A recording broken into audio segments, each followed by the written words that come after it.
गुरुर्देवो महेश्वरः गुरुरेव परं ब्रह्म तस्मै श्री गुरवे नमः। আজি দ্বিতীয় খণ্ডৰ 100 নম্বৰ অধ্যায়, পৃষ্ঠা নম্বৰ 105 পৰা 110, শ্লোক 1 পৰা 21। জয় শ্ৰী গুৰু ভাগৱত।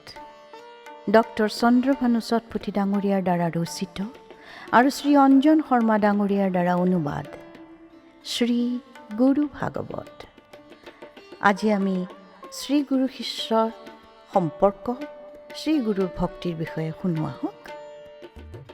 কৃপা নকৰিলে গুৰুৱে শিষ্যই জ্ঞান নাপায় যে, শ্ৰী গুৰুহে জন্ম জন্মৰ সম্পূৰ্ণ ইষ্ট ভকতৰ।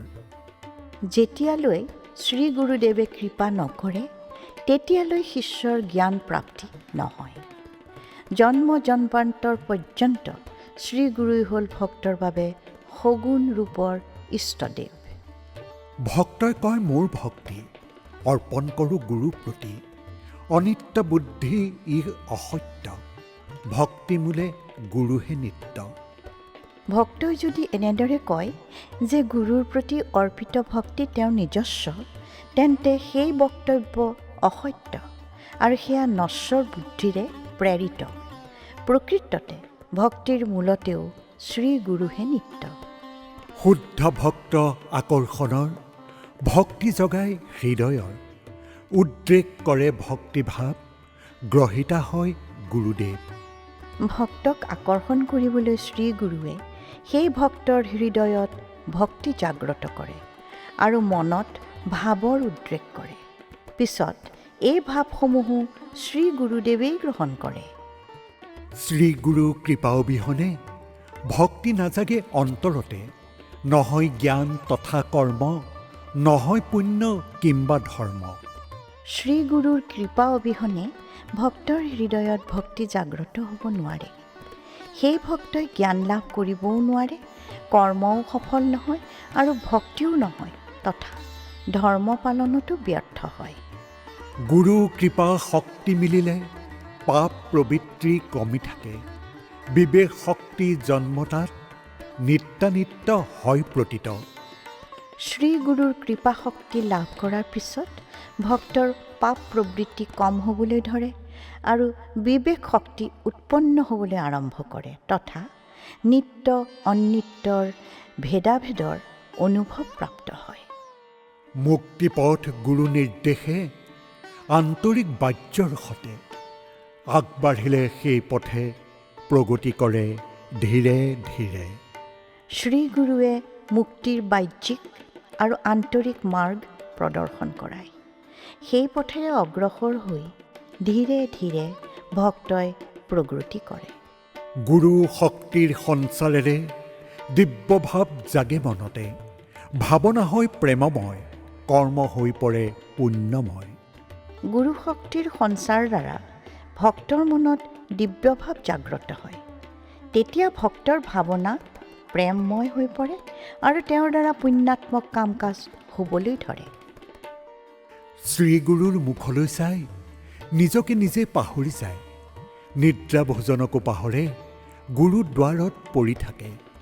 তেনে ভক্তই সদায় শ্ৰী গুৰুৰ শ্ৰীমুখ দৰ্শনৰ অভিলাষী হৈ পৰে আৰু শ্ৰীমুখ দৰ্শনেৰে অভিভূত হৈ নিজৰ অস্তিত্বও পাহৰি যায়। এনে স্থিতিত নিদ্ৰা আৰু ভোজন পাহৰি শ্ৰী গুৰুৰ দ্বাৰত পৰি থাকে। অষ্টশাক্তিক ভাৱ জাগে, ভাৱ পূজাত মন লাগে, সদ্গুৰুৰ কৃপা ফলে ভক্তৰ দিব্য জ্ঞান মিলে। যেতিয়া ভক্তৰ হৃদয়ত দুখ, কপনি, ৰোমাঞ্চ, অশ্ৰু ইত্যাদি অষ্টসাত্ত্বিক ভাৱ জাগ্ৰত হয়, তেতিয়া ভাৱ পূজাত মন নিমগ্ন হৈ পৰে, তথা পিছলৈ সদ্গুৰুৰ কৃপাৰ ফলত দিব্য জ্ঞান প্ৰাপ্ত হয়।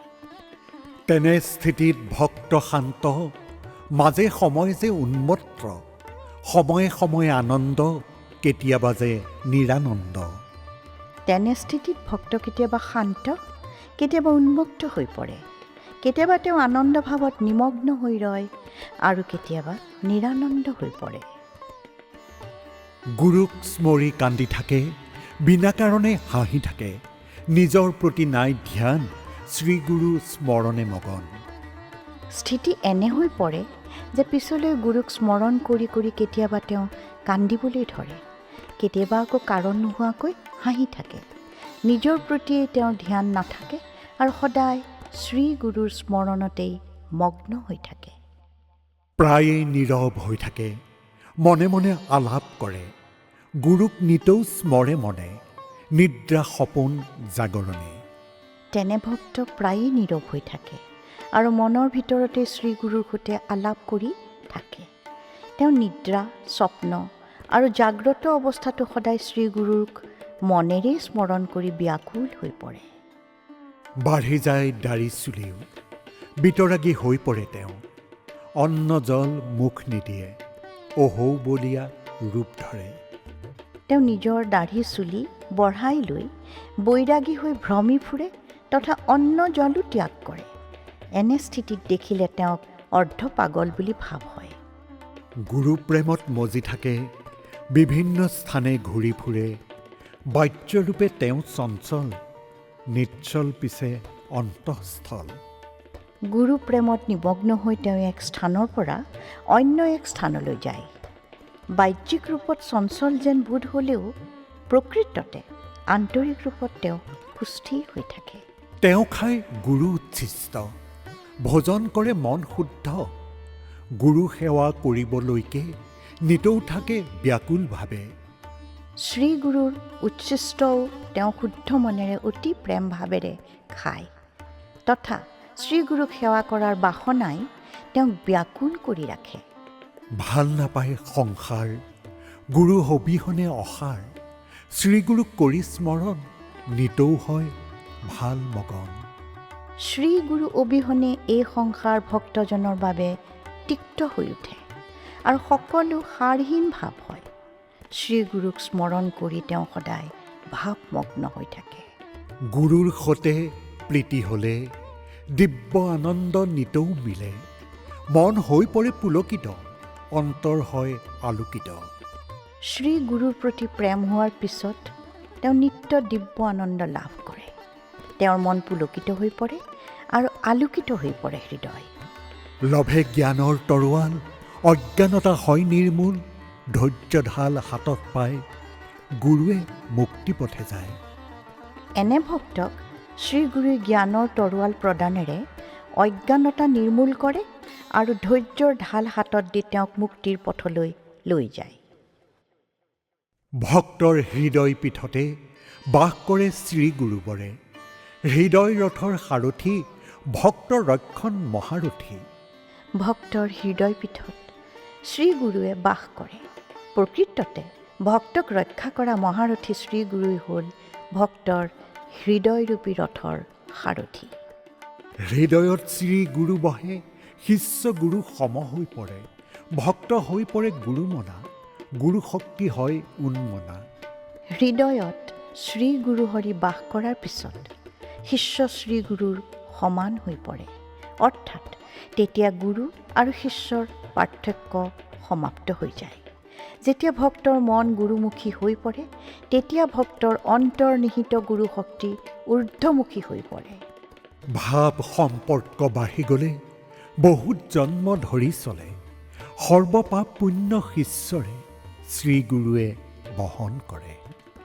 যেতিয়া শ্ৰীগুৰুৰ সৈতে ভক্তৰ ভাৱ সম্বন্ধ বাঢ়ি যায় তেতিয়া এই সম্বন্ধ বহু জনমলৈ চলি থাকে আৰু শিষ্যৰ সকলো পাপ পুণ্যৰ ভাৰ শ্ৰীগুৰুৱে বহন কৰে।